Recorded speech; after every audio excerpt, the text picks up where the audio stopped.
नमस्कार। आताच्या घडीची सर्वात मोठी बातमी। राज्यात आतापर्यंत ऐतिहासिक 2206 कोटी रुपयांचा अग्रिम पीक विमा मंजूर। तर सविस्तर बातमी आपण जाणून घेणार आहोत, त्यासाठी हा व्हिडिओ शेवटपर्यंत नक्की बघा। राज्य सरकारने नव्याने सुरू केलेल्या 1 रुपयात पीक विमा योजनेअंतर्गत खरीप हंगाम 2023 मध्ये ऐतिहासिक पहिल्यांदाच महाराष्ट्रातील 1,71,00,000 शेतकऱ्यांनी सहभाग घेतलेला आहे। तसेच आतापर्यंत अग्रिम रकमेअंतर्गत राज्यातील 70 लाखांपेक्षा अधिक शेतकऱ्यांना अग्रिम पीक विम्याचा लाभ मिळालेला आहे। या अंतर्गत शेतकऱ्यांना 2200 कोटी रुपयांचा ऐतिहासिक रकमेचा पीक विमा मंजूर करण्यात आलेला आहे, असं कृषी मंत्री धनंजय मुंडे यांनी विधानसभेत म्हटले आहे।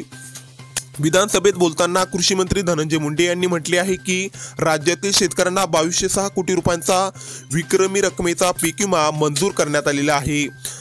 यामध्ये 1700 कोटी रुपयांचे वितरित करण्यात आलेले आहे, तर उर्वरित 500 कोटी रुपयांचे वितरण करण्याचे काम प्रगतीपथावर सुरू आहे।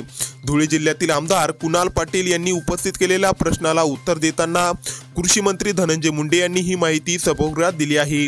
यावेळी धुळे जिल्ह्यातील आतापर्यंत एकूण 70 कोटी रुपयांचा पीक विमा शेतकऱ्यांना देण्यात आलेला आहे, त्यात आणखी वाढ होऊ शकते असेही त्यांनी पीक विमा प्रश्नावर बोलताना म्हटले आहे। पाटील यांनी धुळे जिल्ह्यातील शेतकऱ्यांना अग्रिम पीक विमा मिळालेला नसल्याचा बाबत प्रश्न उपस्थित केलेला होता। यावरून कृषी मंत्री धनंजय मुंडे यांनी धुळे जिल्ह्यातील वस्तुस्थिती दर्शवत आकडेवारी विधानसभा सभागृहात सादर केली आहे।